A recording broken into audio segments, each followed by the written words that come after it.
When I moved to Maine in 1996, we were building a global a cappella village out of Southwest Harbor.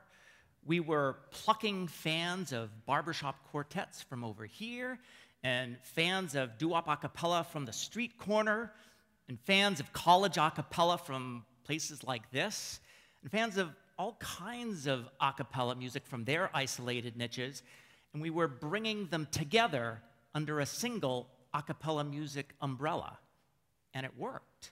Once these isolated fans and singers joined the global a cappella village, they opened their minds to new musical possibilities. A decade or so later, I sold acapella.com, and now I'm working with a bunch of partners building what I think of as a Maine innovation village. And we're plucking app developers from over here, and viral video pioneers from out in the woods, and alternative energy innovators up and down the coast, and we're bringing them together under a single umbrella. The Maine Innovation Village is going to be a big tent that stretches across the entire state. So why would we build such a thing? After all, my former venture capital partners out in Palo Alto, they don't need to build an innovation village. Silicon Valley has become a teeming metropolis of innovation. But we don't want to live in Silicon Valley, right? We love it here in Maine.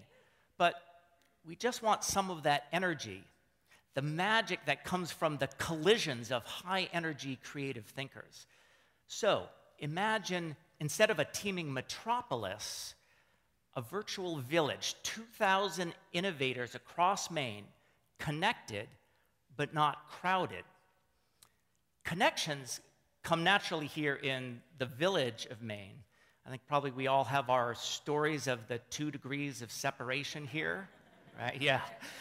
I'm convinced it's one of the competitive advantages Maine has as a place to do business, because you're only a couple friendly introductions away from connecting with whomever you need. So we're great at these casual connections in Maine. Distance, though, makes it much more difficult to create and sustain those high-energy collisions and connections that are so critical in creating not only a continuous stream of new ideas, but also turning raw ideas into living, breathing, flourishing, change-the-world innovations. The distance problem is what we're trying to solve. So in the Maine Innovation Village, we'll be conquering this distance problem. Pardon me. You know, sometimes you have a brain cramp. It's one of those moments.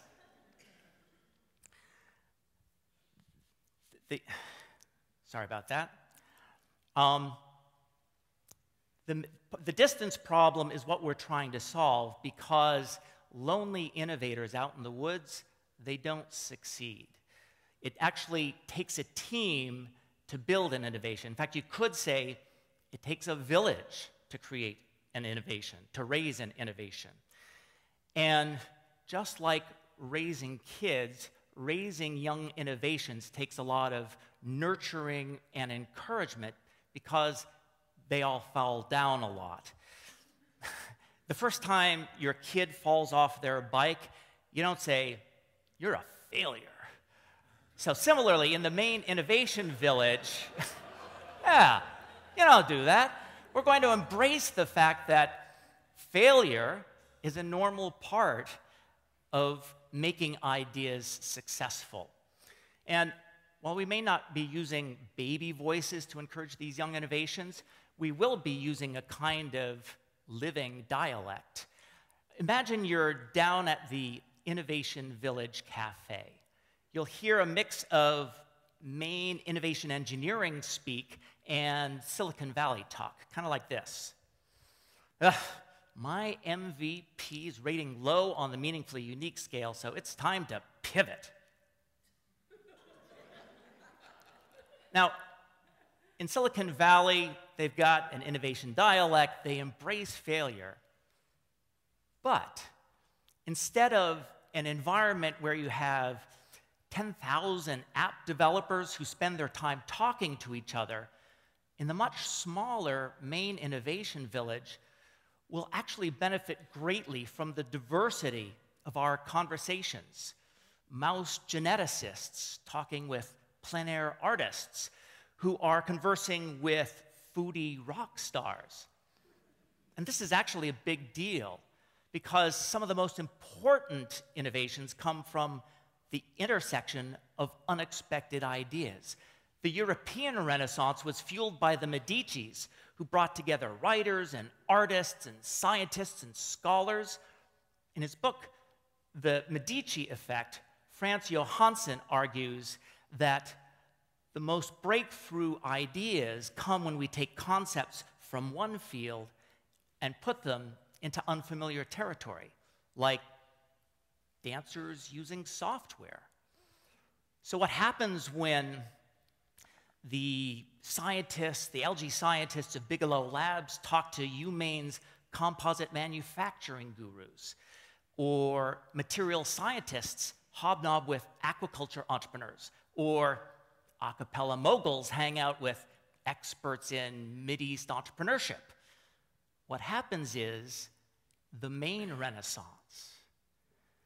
The Maine Innovation Village is going to transform what's perceived as a fundamental weakness of Maine into one of our fundamental strengths.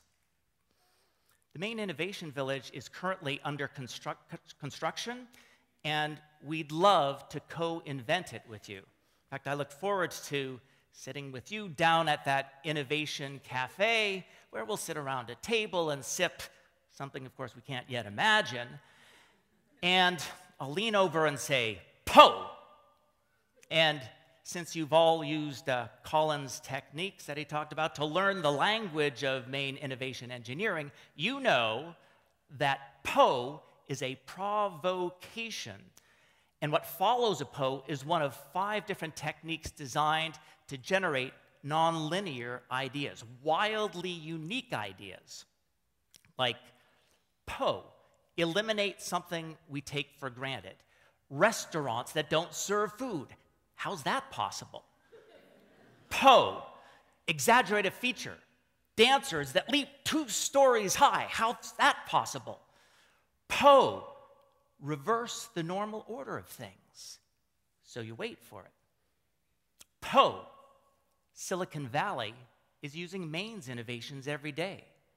How's that possible? Thank you. Woo.